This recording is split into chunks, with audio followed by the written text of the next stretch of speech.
Agatha கிறிஸ்டியின் மணி ஒன்று கொலை ஒன்று. அத்தியாயம் 2. ஹென்ரீட்டா சிறு துண்டு களிமண்ணை எடுத்து உருவாக்கி கொண்டிருக்கும் சிற்பத்தில் தனக்கு தேவையான இடத்தில் வைத்து தேவையான அளவுக்கு பதமாய் தட்டி பதித்தாள். ஒரு பெண்ணின் தலைப்பாகத்தை தன் அபரீதமித கலை நுணுக்க பயிற்சியால் துரிதமாக வளர்த்து கொண்டிருந்தார் ரீட்டா. எதிரே இதற்காக அமர்ந்திருந்த மாடல் பெண் டோரிஸின் வார்த்தைகள் ஹென்ரீட்டாவின் காதுகளில் விழுந்து கொண்டே இருந்தாலும் அவள் கவனத்தின் விளிம்பை எட்டவே இல்லை. நான் செய்தது நிச்சயமாக சரியே என்பது எனது வாதம் ஹென்ரீட்டா என்றாள் அந்த மாடல் பெண். தொடர்ந்தாள். அவனை பார்த்து ரொம்ப நல்லது என்றேன். உன் முடிவு அதுவானால் நான் மறுப்பதற்கில்லை என்று தடாலடியாய் பதில் தந்து அவனை விலக்க எத்தனித்தேன். இது போன்ற பாதுகாப்பற்ற சமயங்களில் நான் எதை சொல்ல வருகிறேன் என்று உங்களுக்கு விளங்கும் என நினைக்கிறேன் ரீட்டா. தனிமையில் உள்ள பெண்ணொருத்திக்கு இக்கட்டு நேரும் தருணங்களில் ஒரு பெண் முடிவான சில முடிவுகளை தனக்குத்தானே எடுக்க வேண்டும் என்பது என் கருத்து.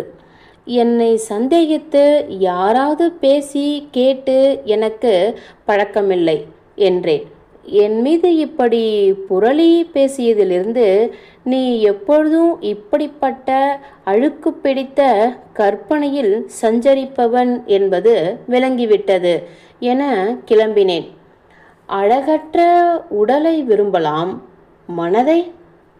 இப்படி பேசிக்கொண்டிருந்த மாடல் சிறு இடைவேளை தந்ததும் உண்டான அமைதியை உணர்ந்ததால் அவள் என்ன பேசியிருந்தாலும் தான் கவனிக்காத அவ்வார்த்தைகளுக்கு பொருந்தும் வண்ணம் ரொம்ப ஊக்கமாய் ஓ என்றார் ஹென்ரீட்டா. ரீட்டாவை நன்கு அறிந்தவர்களுக்கு இந்த ஓ எதிராளி பேசியதை கொஞ்சம் கூட கவனிக்காது உரையாடலில் அமைதி உருவாகும் போது மட்டும் ஏதோ கவனித்து கொண்டிருப்பது போல காட்டிக்கொள்ள ரீட்டா உதிர்க்கும் உற்சாக ஓ என்பது நன்றாகவே புரிந்திருக்கும். ஏனோ தெரியவில்லை ரீட்டா, எங்கு சென்றாலும் ஏதோ ஒரு வகையில் மனக்லேசம் ஏற்பட்டு விடுகின்றது. என்னுடைய தவறு ஏதும் துளியும் இல்லாமலே என புகார் சொன்ன மாடல் மரியாதையற்ற கேலி சிரிப்பினை உதிர்த்தபடி ஆண்கள் மிக உணர்ச்சி வயப்படுகிறார்கள் இல்லையா என்றாள். எதிர்பாராதது என்றார் ஹென்ரீட்டா. பாதி கண்களை மூடி சிந்தித்தபடி இந்த வார்த்தையும் எதிர்பாராது வெகு திருப்தியாய் நிறைவாகியுள்ள சிற்பத்தின் முகம் கருதி தானே அன்றி மாடல் சொன்ன ஆண் பற்றிய வர்ணனைக்கு ஆக அன்று.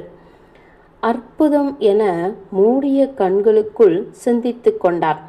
கண்களின் உடனடி கீழ்ப்பகுதி, அதாவது கன்னத்தின் அனைத்து பகுதியும் சேரும் மேடான கன்ன மேற்தளம் அளவு பரிமாணத்திலும் உணர்வு பங்களிப்பிலும் பிரம்ம சிருஷ்டித்த சதை கன்னம் போல அமைந்து விட்டதாய் ஒரு ரசிக நிலையிலிருந்து உணர்ந்தார் ரீட்டா.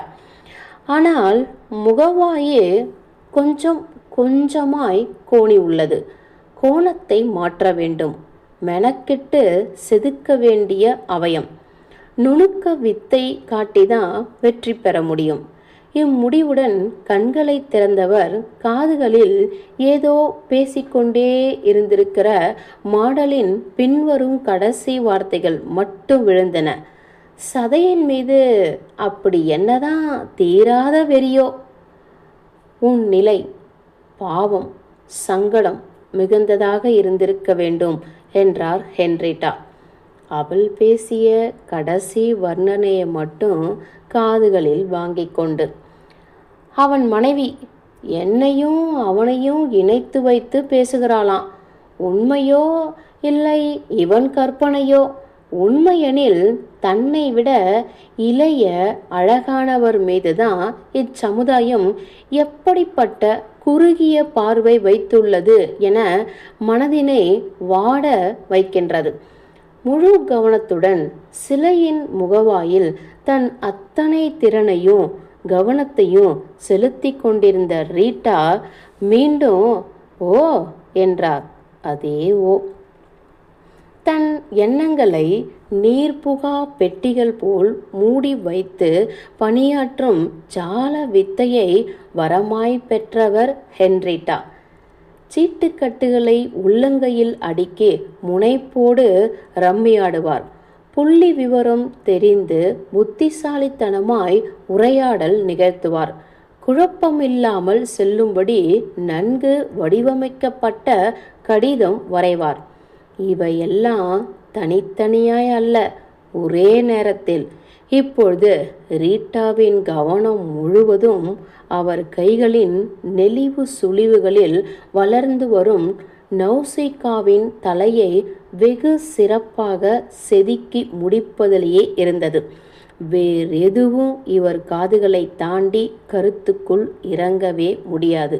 ஆகையால் வழவழவென சிறு குழந்தையின் மிருதுத்தன்மையோடு திகழும் மாடலின் கன்னி இதழ்கள் வழி வெளியேறி கொண்டிருக்கும் உப்பசமற்ற வம்பு ஊற்று ரீட்டாவின் மூளையை துளைத்து ஊடுருவி முன்னேற முடியாமல் காதுகளோடு நின்று போனது.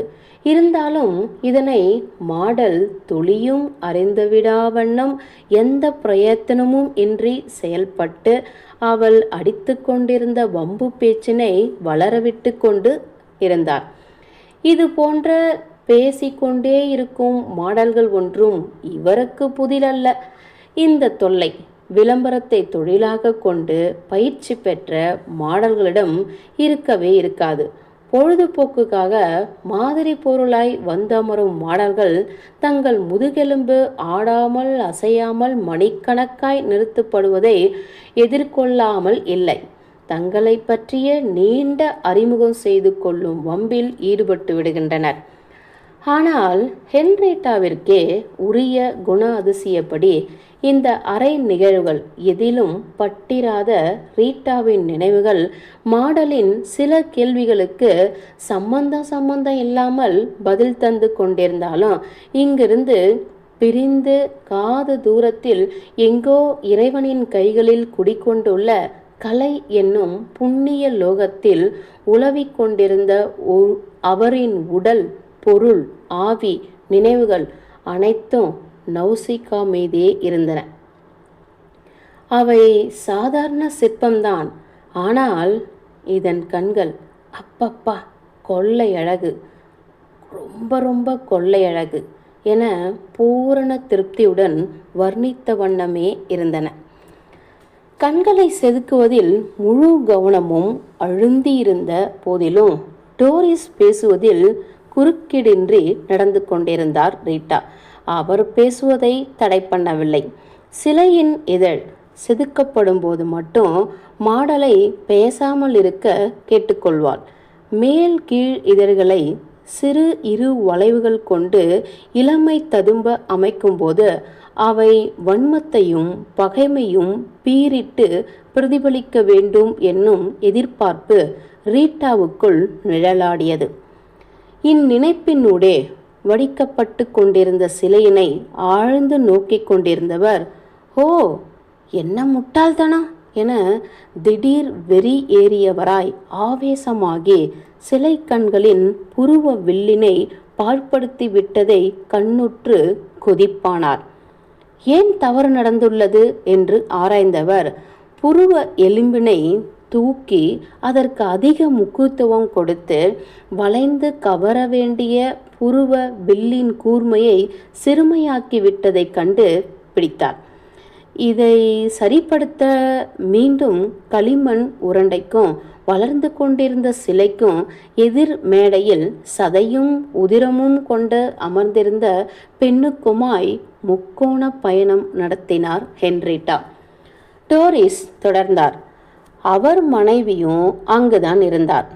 உங்கள் கணவர் பிரியப்பட்டு எனக்கு ஒரு அன்பளிப்பு தரக்கூடாது என நீங்கள் கருத இதில் ஒன்றுமே இல்லை என்ற நான் இவ்வகையில் வேண்டாத கேள்விகளை கேட்டு அவரை உஷ்ணப்படுத்த வேண்டுமா என்றேன். அவர் சத்துக்கு மிக மிஞ்சிய விலை கொடுத்து வாங்கப்பட்ட ஒரு அற்புத கைவளையல் அது. என் வளையல்களில் நான் மிகவும் விரும்புவது அதைதான். அதில் அவர் அன்பைதான் நான் காண்கிறேன். திருப்பி தரப்போவதில்லை என்றவர் சிறு இடைவேளை தந்து, சரிதானே என்று ஆலோசனை கேட்டார். சரி சரி என்றார் ஹென்ரிட்டா. மாடலின் கடைசி கேள்விக்கான பதில் மட்டுமே இதுவன்றி, டோரிஸ் நினைத்து கொண்டிருப்பது போல அவர் பேசிய முழு சாராம்சத்திற்கான ஆமோதிப்பு அல்ல. ஒரு அன்பின் வெளிப்பாடாய்தான் நான் இந்த அன்பளிப்பை பெற்றுக்கொண்டேனே அன்றி எங்களுக்குள் வேறு எந்த மாதிரியான, அதாவது நெருக்கம் நிறைந்த வேறு எந்த ஈர்ப்பும் இருந்ததே இல்லை.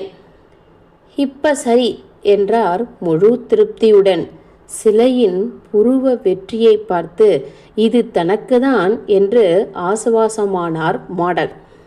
தொடர்ந்த அரை மணி நேரத்துக்கு அவரின் கலைவெறி வெகுண்டெழுந்து விளையாடியது. களிமண் ரீட்டாவின் கைத்திறனால் சிலை பெண்ணின் வெண்ணெய் போன்ற நெற்றியாய் மாறியது. தலைமுடியாய் படர்ந்து கொண்டது.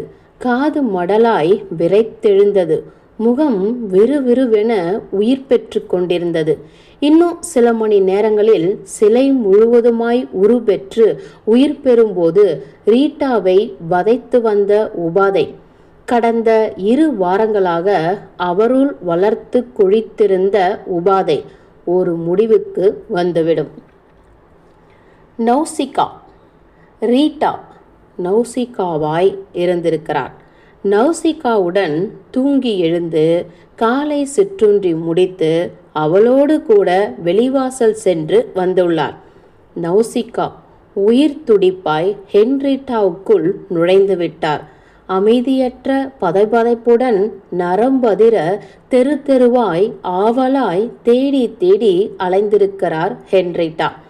நௌசிகாவை மனதை எதிலும் வைக்க முடியாமல் தான் வரித்து வைத்த அந்த சந்திர வதன கற்பனை முகம் போன்ற ஒன்றினை கற்பனை இல்லாது நிஜத்தில் காண அப்படி ஒரு அலைந்திருக்கிறார். அப்படி ஒருத்தி மட்டும் கிடைத்துவிட்டால் அந்த பெண்ணையே மாதிரியாக அமர வைத்து கற்பனைக்கு உயிர் கூட்டி காலத்தால் அழியாத சிலையை செதுக்கிவிடலாம் என பரிதவித்திருக்கிறார். இத்தேடலை கேள்விப்பட்டு பல மாடல்கள் வர அவர்களை ரீட்டா பரீட்சிக்க எல்லாம் திருப்தியற்றே முடிந்தன. அவருக்கு தேவை, அவருக்கு அத்தியாவசியம், அவருடைய உடனடி அவசரம், ஓர் ஆரம்பம். ரீட்டா ஏற்கனவே கற்பனையில் முடித்து வைத்திருக்கும் உடல் அமைப்பை, நௌசிகாவின் அமைப்பை நிஜத்தில் மீட்டித்தர ஒரு சிறப்பான ஆரம்பம். அப்படி ஒரு துவக்கம் தரவல்ல நௌசிகா போன்ற மாதிரி பெண். பல தூரம் நடந்து தேடினார், மனதின் ஓயாத அவசர தாகம் தணிக்க. உடல் தழைய தழைய மனம் தோல்வியில் சிதற சிதற தன்னைத்தானே அலைக்கழித்து கொண்டு கால் கை விட்டு போக வருத்தி கொண்டு தன்னை முறுக்கி இம்சித்து கொண்டு தேடுதல் வேட்டையில் இறங்கினார். எப்படியாவது அம்முகத்தை தன் அருகில் கொண்டு வந்து விட, தன் தேடலுக்கு உணவாக உதவியாக விடை ஒன்று கிடைக்காது போய்விட, தான் ஏன் குருடாகிவிடக் கூடாது என கண் கலங்கியிருக்கிறார் ஹென்ரிட்டா. நௌசிகாவின் மீது அப்படி ஒரு பைத்தியம். தன் கற்பனைக்கு உயிர் தர இங்கிலாந்திலே யாருமே இல்லை என ஊர்ஜிதமாக்கி கொண்டார். இத்தோல்வியால் வெதும்பி போய் தன்னை அதிர்ஷ்ட கட்டையாய் கருதி மன நோய் கொண்டவராய் குறுகி உதவாதவரை நினைத்து சஞ்சலப்பட்டு மொத்தத்தில் தன்னிலை இழந்தார். இந்நிலையில் சில நாட்கள் வீட்டுக்குள்ளேயே அடைப்பட்டு கிடந்துவிட்டு பிறகு ஆசுவாசமாகி கொஞ்சமாய் மீண்டார். அப்பொழுதுதான் ஒரு நாள் பேருந்தில் பயணித்து கொண்டிருந்த போது தனக்கு நேர் எதிராய் அமர்ந்திருந்த பெண்ணை பார்க்கிறார். இத்தனை நாட்கள் தேடிய கலை கண்ணூடே இலக்கோடனோ இல்லாத சாதாரண மனுஷியின் பார்வைதான் பார்க்கிறார். அது நௌசிகா. குழந்தை முகம், செதுக்கிய மிருதுவான இதழ்கள், மலர் போன்ற வஞ்சகமில்லாத பாலில் உருளும் திராட்சை போன்ற கவர்ச்சி கண்கள். அவற்றில் முன்னால் உள்ள பொருட்களில் ஏதோ ஒரு தேடுதல். இவைதானே நௌசிகாவும் பெற்றுள்ளவை. இன்ப அதிர்ச்சியிலிருந்து மீளாத தடுமாற்றத்தின் ஊடே ரீட்டா தத்தளிக்க தொடர்ந்து வந்த நிறுத்தத்தில் இறங்கினாள். அந்த நௌசிகா அடித்து பிடித்து கொண்டு தானும் இறங்கிக் கொண்டு தொடர்ந்தார் ரீட்டா. தேடுதல் போர் ஒரு வழியாக முடிந்து வைக்க வேண்டிய நேரம் வந்துவிட்டது. அக்கணமே மனம் வலி தீர்ந்து பல்திறன் வாய்ந்த பழைய ஹென்ரீட்டாவாரானார். தொந்தரவுக்கு மன்னிக்கணும் என்று அந்த பெண்ணை அழைத்த ரீட்டா, நான் தொழிலால் ஒரு சிற்பி, பெயர் ஹென்ரீட்டா, இத்துறையில் பிரசித்தமும் கூட என்றான். என் கனவு சிற்பமாய் நான் கருதி மனதில் வளர்த்து வைத்துள்ள சிற்பமாக நான் தேடி தேடி அலைந்த முகவெட்டு அப்படியே உங்களிடம் அமைந்துள்ளது என தொழில் ரீதியாக தொடர்ந்தார்.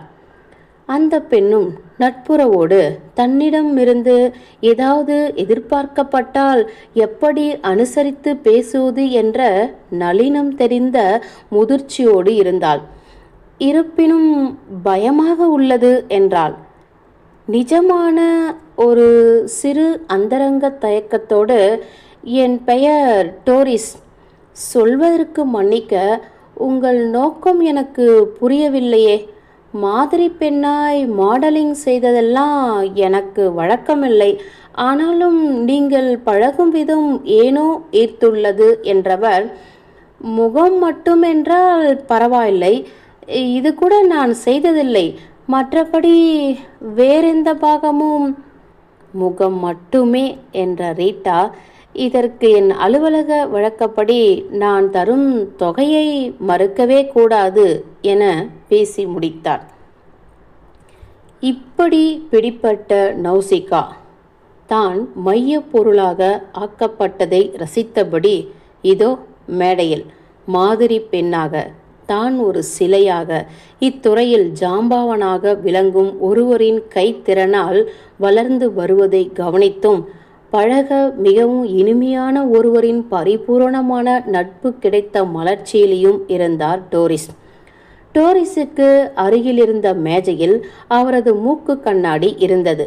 இது இல்லாமல் தான் குருடு எனவும், இக்கண்ணாடி என் முகத்திற்கு அழகு கூட்டினாலும் இது இல்லாமல் ஓரிரு அடிகளுக்கு அப்பால் உள்ள எதையுமே என்னால் காண முடியாது எனவும் ஓர் எச்சரிக்கை துணிக்க ஒப்புக்கொண்டுள்ளார் டோரிஸ். அதனால்தான் பேருந்தில் சந்தித்த போது கண்ணாடி அணிந்திராத டோரிஸின் கண்கள் எதிரே இருப்பவற்றை சரியாக அடையாளம் காண இயலாது துழாவிக் கொண்டிருந்தன என்பது ரீட்டாவுக்கு இப்பொழுது விளங்கிற்று. மணி நேரங்கள் கடந்தன. ஒரு நிலையில் தன் சிற்ப உபகரணங்களை வைத்துவிட்டு கைகளையும் கால்களையும் அகட்டி விரித்து ஒரு நீண்ட சோம்பலினை வெளியிட்டார் ரீட்டா. முடிந்தது என்றார். நல்லபடியாய் முடித்துவிட்டேன் டோரிஸ். நீங்கள் ரொம்ப களைப்பாக உணர்கிறீர்களா? அப்படி ஒன்றும் இல்லை ரீட்டா, உங்கள் கரிசனத்துக்கு நன்றி. எனக்கு ரொம்ப பிடித்திருந்தது. இவ்வளவு சீக்கிரமாய் முடிந்து விட்டதா? ஹென்ரீட்டா ஆச்சரியமிக சிரித்து, ஹோ இல்லை இல்லை என அவசரமாய் திருத்திவிட்டு, முழுக்க முடியவில்லை டோரிஸ். இன்னும் இச்சிற்பத்தோடு நான் மேற்கொள்ள வேண்டிய வேலைகள் ரொம்ப உள்ளன. உங்கள் பங்களிப்பை பொறுத்த மட்டில் முடிந்துவிட்டது என்றேன். என் கற்பனையில் இருந்த முகத்தை உங்கள் மூலம் அடைந்துவிட்டேன். மேடையிலிருந்து இறங்கினாள் டோரிஸ். மூக்கு கண்ணாடியை அணிந்து கொண்டாள். அக்கணத்தில் அவளின் கண் ஒளியை கண்ணாடி மறைத்துவிட டோரிஸ் முகமெங்கும் வியப்பித்திருந்த வெகுளித்தனமும் குழந்தை ஈர்ப்பும் மறைந்தே போயின. அம்முகத்தில் வழக்கமான ஒரு பெண்ணின் அமைப்புகள் மட்டுமே மெஞ்சின. சிலையை நெருங்கினாள்.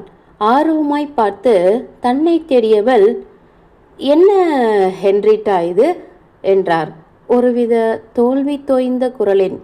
முகம் முழுக்க முழுக்க என்னை போலவே இல்லையே. பொன்முருவிய ரீட்டா, உங்களை நான் சித்திரம் தீட்டவில்லை தோழி என்றார். சிற்ப முகத்திலும் டோரிஸ் முகத்தின் எந்த அமைப்பும் பிரதிபலிக்கப்படவில்லை. கண் அமைப்பும் புருவ வீச்சும் கண்ண கதிப்புகளும் முகவாய் மட்டுமே நௌசிகாவின் மிக முக்கிய அங்க அமைப்புகளாக ரீட்டா தேடி அலைந்தவை. தேன் உருகும் சிலையின் இதழ்கள் டோரிஸினுடையவை அல்ல, நௌசிகாவினுடையவை. அவை பேச உள்ள வார்த்தைகளும் இந்த மாதிரி பெண்ணுடையவை அல்ல, நௌசிகாவுடையவை.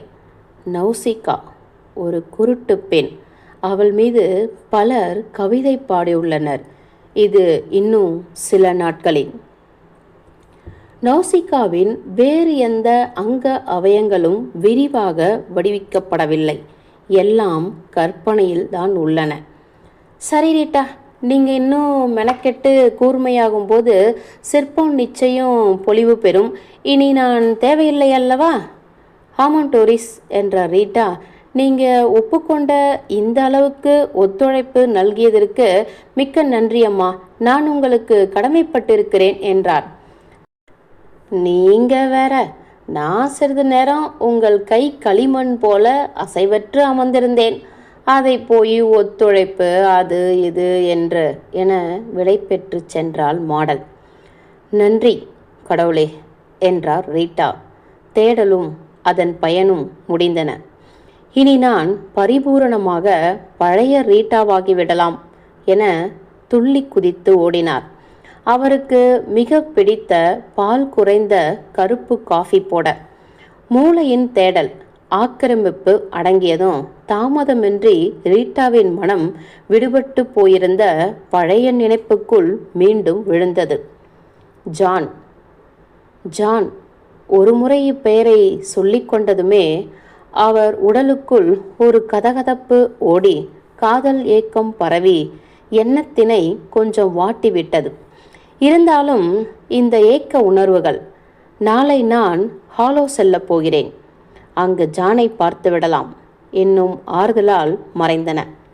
மெத்தையில் அசையாது அமர்ந்திருந்தவர் பின் எழுந்து கொதித்து மணமணத்து கொண்டிருந்த கருப்பு காஃபியை அசதி தீர 3 கோப்பைகள் பருகினார். சுறுசுறுப்பு வெள்ளம் போல் உள்ளே ஊறுவதை உணர்ந்தார். 2 வாரங்களாய்ப்பட்ட மன உளைச்சலிலிருந்து மீண்டு பழைய நிலையை அடைந்துள்ள திருப்தி. ரீட்டாவை இதுபோன்ற மனித பிறவியாய்தான், எதையோ தேடி அலையும் குழப்ப நிலையற்ற பிறவியாய்தான் மீண்டும் பிறக்க வேண்டும் என விரும்ப வைத்தது.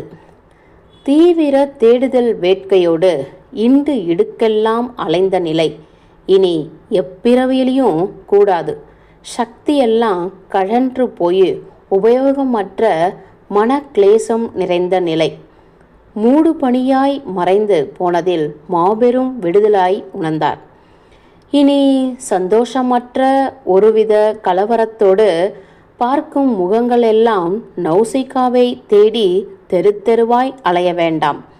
எதிர்படும் எல்லோரையும் உற்று உற்று பார்க்க அறிமுகமற்ற அவர்கள் பதிலுக்கு நம்மை எரிப்பது போல் மறுபார்வை பார்த்து உண்டாக்கும் எரிச்சல்கள் இனி கிடையாது. இனி சிலையை முடிக்க கடும் உழைப்பு மட்டுமே மீதும். கடின உழைப்புக்கு நானா சுணங்குவேன்? மனம் இலவும் பஞ்சாக குடித்து முடித்த கோப்பையை வைத்துவிட்டு மீண்டும் நௌசிகாவை நெருங்கி நின்று உற்று நோக்கினார். நொடிகள் கரைய கரைய மீண்டும் ஒரு கலவரம் உள்ளுக்குள் பரவ ரீட்டாவின் புருவங்கள் நெருக்கி முடிச்சிட்டு கொண்டு படபடத்தன. இது அல்ல, இது அல்ல, துல்லியமாக அமையாமல் உள்ளதே, என்னவோ தவறாகி உள்ளதே.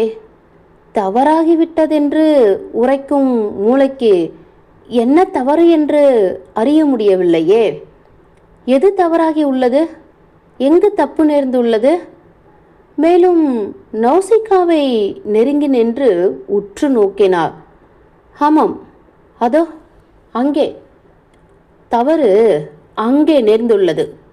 குருட்டு கண்களில், நௌசிகாவின் குருட்டு கண்களில், வேறு எந்த பார்க்கும் கண்களை விடவும் அழகும் வெகுளித்தனமும் நிறைந்து ததும்பும் சிற்பத்தின் குருட்டு கண்களில், பார்க்க இயலாதவை என்னும் நிதர்சன காரணத்தால் பார்ப்போர் நெஞ்சங்களை பிழியவல்ல குருட்டு கண்களில், உருவாகி வரும் நௌசிகா கண்களில் ஒரு குருட்டு கண்ணின் நிஜம் உள்ளதா இல்லையா? குருட்டு கண்களின் பரிதவிப்பு, வெகுளி, முக்கியமாய் நிர்சலனம், இவையெல்லாம் உள்ளனவா இல்லையா? உலகை மறந்து உற்று நோக்கி ஆராய்ந்தார். சில நிமிடங்கள் கரைந்தோடின.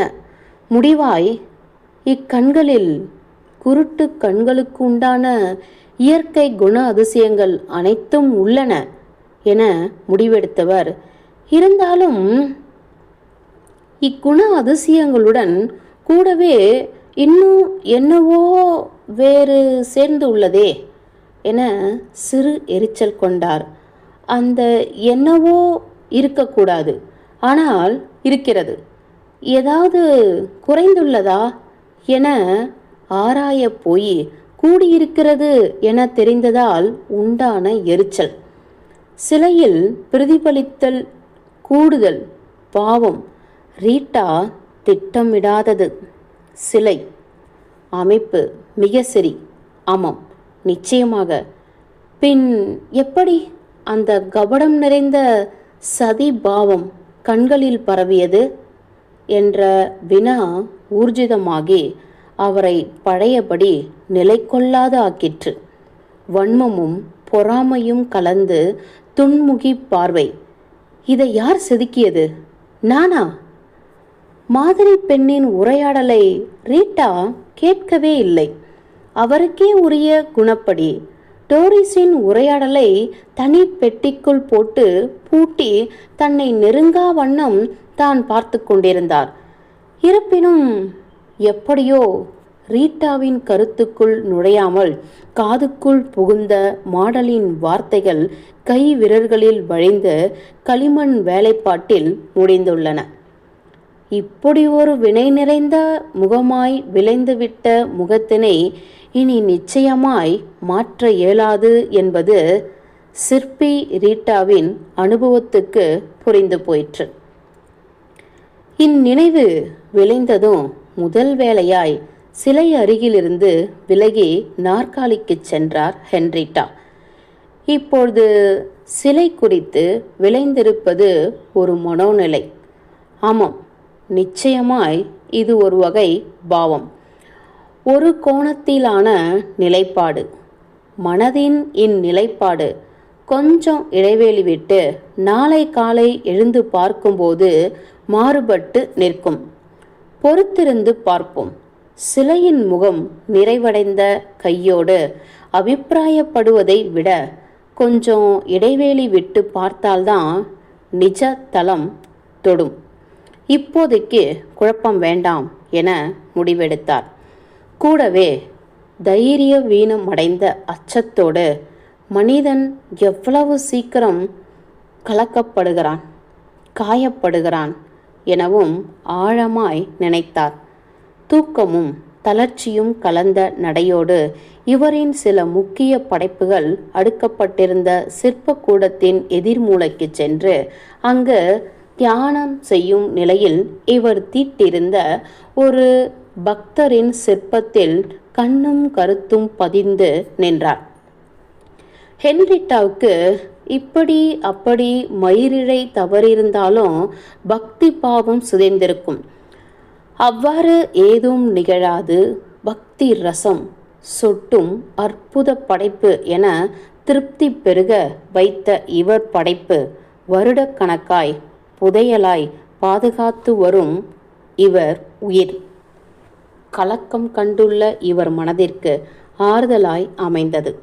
இவரே மிக ரசித்த இவரின் இந்த தியான சிற்பம் அதன் வேலைப்பாட்டை கூர்ந்து கவனித்து விமர்சிக்கும் பார்வையை செலுத்தி நிச்சயமாய் சிற்பத்தரம் மிகுந்ததுதான் படைக்கப்பட்டுள்ளது என பரிபூரணமடைந்தார். முகத்தில் சொட்டும் கருணை கடவுள் மட்டுமே பலம் என உணர்த்த வைராக்கியமாய் புடைத்து தெரிக்கும் அந்த கழுத்து நரம்புகள் இறைவன் முன் கூனி குறுகி தான் பணிந்து விட்டதை பிரதிபலிக்கும் அந்த வளைந்த பவ்யமான தோள்கள் இறைவனை நோக்கும்போது எண்ணும் போதும் அகந்தை அகன்றுவிடும் என்பதை பறைசாற்றும் அந்த உணர்ச்சியற்ற முகபாவம், அது நிமிர்ந்து வானத்தில் எல்லையற்ற சக்தியை தேடும் அவசரம், வெறும் வழிபாட்டினை கடந்து நிற்கும் மெய்னான கொண்டாட்டம், இறைவனுக்கு பக்தன் செலுத்தும் முழு அர்ப்பணிப்பு என எல்லாமே தத்ரூபம் என்னும் பூரிப்பு ஹென்ரீட்டாவுக்குள் புது ஊற்றாய் பொங்கும்போது நௌசிகா ஏற்படுத்தியிருந்த ஏமாற்றம் நகர்ந்து நின்றது. இந்த ஏகாந்த திருப்திக்கு இடையே செருகி நின்றது பின்வரும் நினைப்பு. ஜான் மட்டும் அன்று தேவையற்று அந்த அளவு கோபம் கொண்டு தாண்டவம் ஆடாமல் இருந்திருந்தால்? ஜானின் கோபம் ஹென்ரீட்டாவை திடுக்கிட வைத்தது. அக்கோபம் ஜானுக்குள் அவர் அறியாமலேயே வியப்பித்துள்ள ஏதோ ஒரு குரோதத்தையும் கோடிட்டு காட்டிய ரீட்டாவை அதிர செய்தது. இத்துணை முயற்சி எடுத்து சிரத்தை கலந்து நாடி துடிப்போடு உள்ளது போல பிறந்திருக்கும் இந்த தியான சிற்பத்தை பொதுமக்கள் காட்சிக்கு வெளியிடப் போகும் நாளில் இதை வெளியிடக்கூடாது என்றார் ஜான். படு சுலபமாய், அதிகாரமும் வெறுப்பும் கலந்த கலவையாய், எவ்வித கலாரசனையும் இன்றி. ரீட்டாவும் அதிராமல் நான் வெளியிடுவேன் என்று கொஞ்சமும் எதிர்காட்டாமல் படு அமைதியாய் முடிவாய் மறுபதில் தந்தார். காட்சிக்கு சிலை பயணமானது. சிறு உரையாடல்தான், ஆனால் ரீட்டாவின் மனதினை பூகம்பமாய் சில நொடிகள் ஆட்டி பார்த்த உரையாடல். ஏன் கண்காட்சியில் வைக்கக்கூடாது? ஏன் அனைவரும் பார்த்து பாராட்டக்கூடாது? இதில் ஜான் இழக்கப் போவது எதை? இந்த வெற்றியின் விளம்பரத்தில் ஏன் இந்த குரோதம் இவருக்கு? எதற்காக அற்புதமான ஜான் இப்படி திடீர் என சிதைகிறார்? அவர் அறியாமலேயே அவருள் கூடும் இந்த வன்மம் எதனால்? இத்தனை கேள்விகளுக்கு நடுவில் மகிழ்ச்சியாய் கழித்திருக்க வேண்டிய தன் ஆத்மார்த்த சிலையின் வெளியீட்டு விழாவை குழப்பத்தின் இடையே நடத்தி முடித்தார் ரீட்டா. இப்பொழுதுதான் நௌசிகா இடமிருந்து விலகி இங்கு வந்த தியான சிலையின் நினைவுகளில் ஆழ்ந்தார். ஆயினும் இருப்பு கொள்ளாத குழப்பம். இதனால் உட்கார பிடிக்காமல் மறுபடியும் எழுந்து நௌசிகாவை நெருங்கி நின்றார். சிலையின் முகப்பூர்த்தியும் அதுவும் அக்கண்களில் தோல்வி தெரிந்தது. எனினும் திருத்தம் செய்து வெல்ல முடியாதது என்னும் சட்டத்துக்கு இச்சிலையின் முகம் சென்றுவிடவில்லை என்பதும் தெளிவாயிற்று. இப்போதே முடிக்க அவசியம் ஒன்றும் இல்லை. பரபரப்பெல்லாம் டோரிஸ் கிடைத்தவுடனே தீர்ந்துவிட்டது. அவளால் நௌசிகாவின் முகத்துக்கு தேவையான அத்துணை சாயலும் கிட்டியாயிற்று. தெளிவாய் செதுக்கி முடிக்க பொறுமையும் குழப்பமற்ற மனோநிலையும் தான் அத்தியாவசியம். அது இப்பொழுது இல்லை. எனவே தொடர்ந்து செதுக்க ஏதுவாக சிலை காயாது நிலைக்க பயன்படும் பாதுகாப்பு திரவத்தை தெளித்து துணிகள் கொண்டு உடனே மூடி வைத்தார். வரும் திங்கள் செவ்வாய் வரை தாங்க வேண்டுமே. தொழில் ரீதியாக இன்று நடந்த அத்தனையும் ஒதுக்கி வைத்தார். ஆஹா, என் மனம் புலங்காகிதம் அடைந்தது. இப்பொழுது எதிரே பிரகாசிப்பவை விடிந்தால் விளையவுள்ள வார கடைசியின் குதூகல நாட்கள் மட்டுமே. அதுவும் எப்படி? லூசி, ஹென்றி, மிக்டே, மேலும் ஜான் இவர்களோடு சென்ற ஆண்டு போலவே இந்த ஆண்டும் இச்சந்திப்பு எத்துணை இன்பங்களை அள்ளித்தர போகின்றனவோ. இவ்வாறு அவர் நினைவுகள் ஆட்டம் பாட்டம் கொண்டாட்டத்தின் எதிர்பார்ப்பில் நழுவி துள்ளியது. மனகணம் அகன்றதும் கொட்டாவி நீண்டது. தூக்கம் முன்னங்கால்களை இயன்றவரை நீட்டி சோம்பல் கொண்டாடும் பூனை போல தன் உடல் சதைகளை எல்லாம் இயன்றவரை இழுத்து நீட்டி பின் துவண்டார் ஹென்ரீட்டா. வலிமையை இழக்கச் செய்யும் களைப்பு. கொதிநீரில் உடல் களைப்பும் வலியும் மனபாரமும் கரையும்படி குளித்து முடித்தபோது சற்றே புத்துணர்வு தெரிந்தது. இருந்தாலும் வெகுண்டு நின்றதென்னவோ அசதிதான். ஜன்னலின் வழியே மினுமினுத்து கொண்டிருக்கும் நட்சத்திரங்கள் தெரியும் வண்ணம் சிறிது நேரம் மெத்தையில் மல்லாக்க படுத்துக்கொண்ட ரீட்டா பிறகு அறையின் சிறு வெளிச்சத்தில் ஒளிர்ந்தபடி இவ்வறையின் சுவரில் தொங்கிக் கொண்டிருந்த இவரின் ஆரம்பகால கைவண்ணமான கண்ணாடியினால் ஆக்கப்பட்ட ஒரு முகமூடி சிற்பத்தை ஊடுருவினார். அது ஒரு சாதாரண படைப்பு என இப்பொழுது தோன்றியது. அந்நிலையிலிருந்து சிற்ப நிபுணத்துவத்தில் சிறந்த சிலரில் தானும் ஒருவராய் இன்று உயர்ந்துவிட்டதை எண்ணும் பொழுது ரீட்டாவின் நெஞ்சு திருப்தியில் எழுந்து அமர்ந்தது. இந்த திருப்தி ஆழ்ந்த தூக்கத்தை சுலபமாய் இழுத்து வந்தது. சற்று முன் ரீட்டா குடித்து முடித்திருந்த சூடான கருப்பு காஃபி எங்கோ ஆழ்ந்து சென்று கொண்டிருந்த ரீட்டாவின் தூக்கத்தை கலைக்கப் போவது இல்லை. நினைவுகள் மூளைக்குள் புதைந்து கிடக்கின்றன. பல பல பல. இவற்றில் பல நினைவுகள் நாம் மறந்தவை, நடந்து முடிந்த நிகழ்வுகளில் அதிகம் வசிக்காது. மூளையின் நகப்பிடியிலிருந்து அவற்றை மெதுவாய் நழுவவிட்டு அப்படி நழுவி காலத்துக்குள் விழும் நினைவுகளை கவ்வி பிடிக்காது மறையவிட்டு அவற்றில் கவனமும் பதிக்காது காலம் கழிய கழிய அந்நினைவுகளை நம் கண் முன்னமே கழுவிவிடுகிறோம். வெளியே கார் நிறுத்தும் பகுதியில் ஏதோ ஒரு கார் கிளம்ப தகராறு செய்த வண்ணம் கர் கர் என ஓசை எழுப்பிக் கொண்டிருந்தது. அருகே ஏதோ ஒரு அறையில் ஒரு கரகரப்பான துருப்பிடித்த குரல் கத்திக்கொண்டும் சிரித்துக்கொண்டும் இருந்தது. இவற்றை ஹென்ரீட்டாவின் பிரக்னையற்ற சுயநினைவற்ற மனம் உள்வாங்கிக் கொண்டே இருந்தது. கர் கர் என கதரும் கார். ரீட்டா உடல் உறங்கினாலும் உறங்க அவரது மனதுக்கு உறும்பும் புலியாய் புரிந்தது. கருப்பும் மஞ்சளும் கலந்த கோடுகள், உடலெங்கும் வளைந்தோடும் புலி அவர் மனக்கண் முன் உருவாகி பற்கள் துருத்த கத்தியது. கருப்பு மஞ்சள் கோடுகள், இலைகளுக்குள் ஓடும் நரம்புகள் போல மரங்கள். ரீட்டா மிக நேசிக்கும் இறைப்படைப்பு. மரக்கிளைகளும் இலைகளும் அவை தரும் நிழல் வசந்தமோ.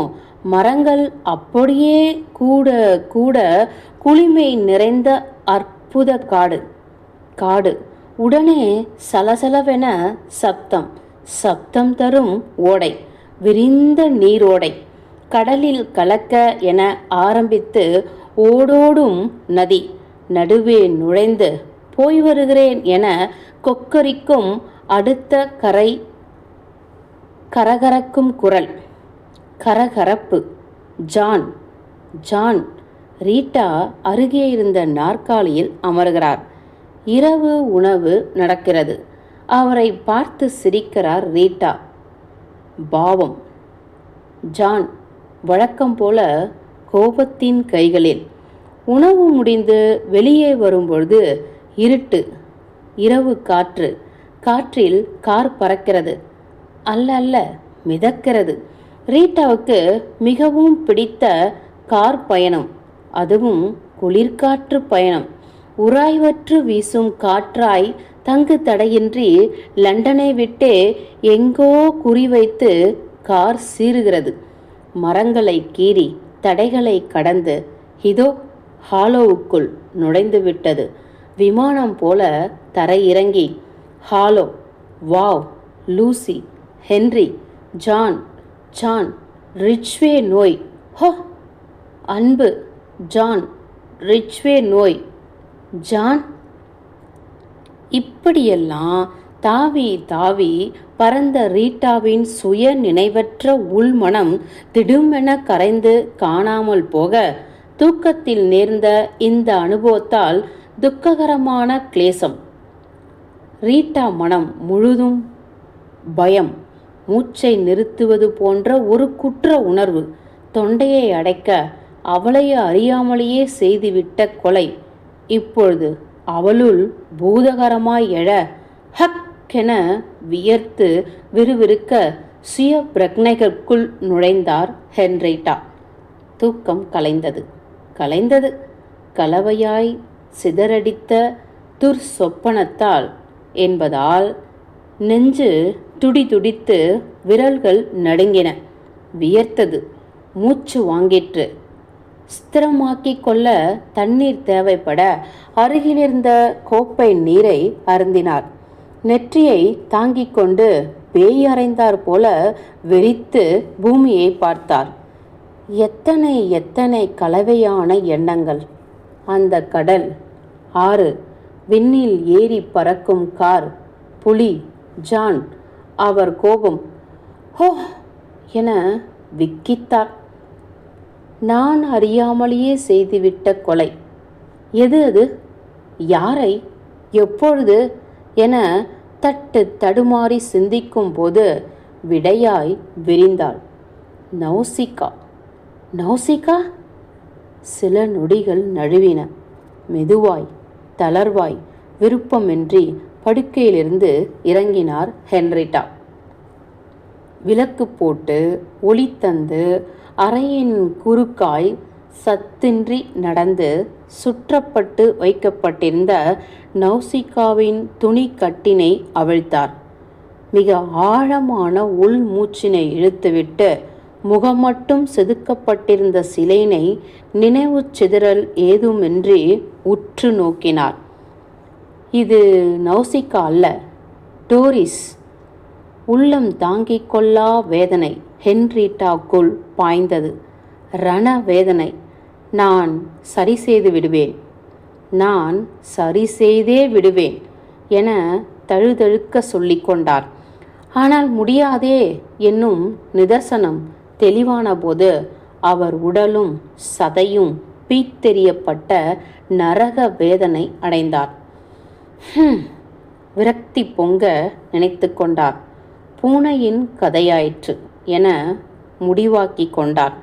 பூனை தன் சிறு குட்டிகளில் ஒன்றின் உடல் நலம் பாதிக்கப்படும் போது அதை கொன்றுவிடுமாம். சோஸ்தமாகாமல் இருந்தென்ன பயன் என்னும் நோக்கத்தில் என்ற மிருக தர்மம் அவரை அறைந்தது.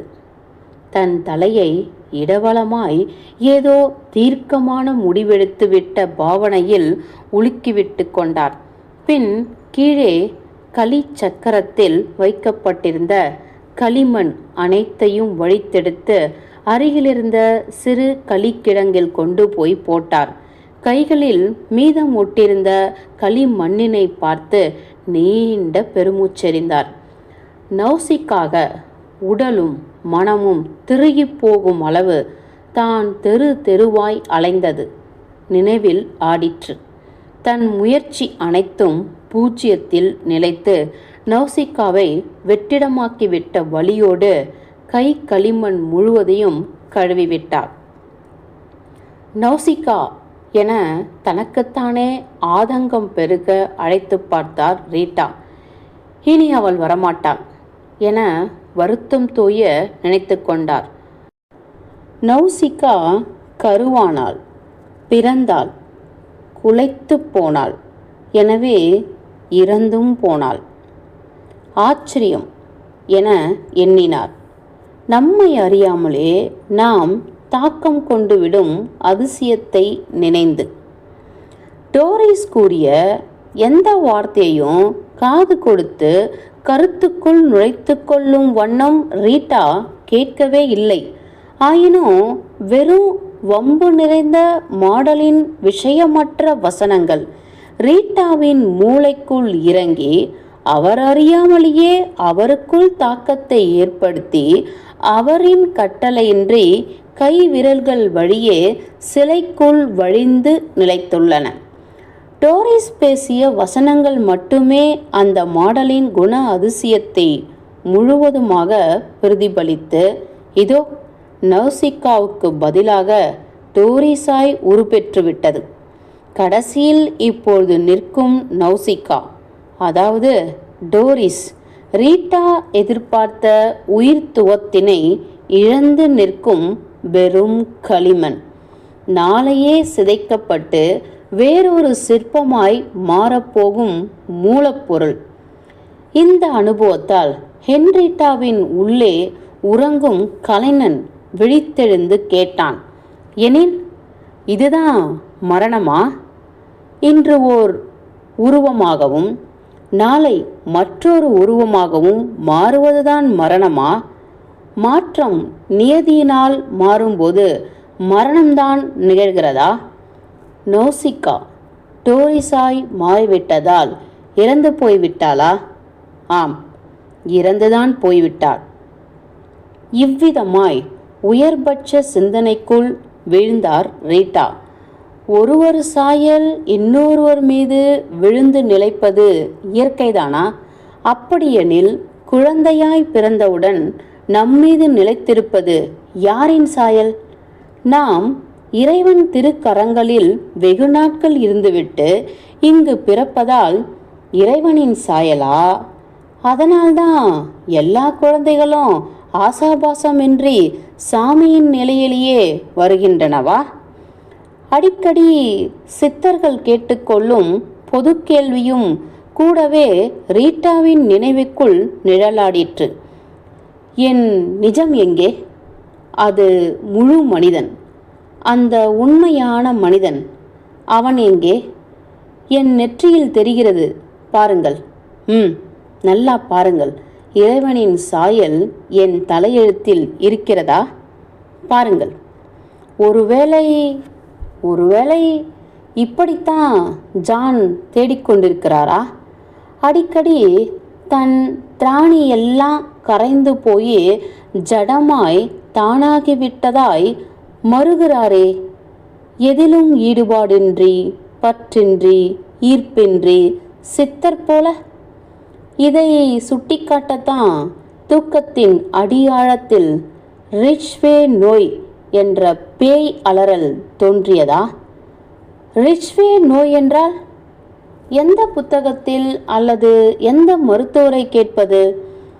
இப்படி ஒரு நோய் வழக்கில் உள்ளதா என ஏதாவது ஒரு மருத்துவரை கேட்டா பதிலுக்கு அவர் உனக்கு மனநோய் இருக்கிறதா என கேட்டுவிட்டால், ரிச்வே நோய் என்றால் என்ன என்று முதலில் அறிய வேண்டும் என முடிவு செய்து கொண்டார் ரீட்டா.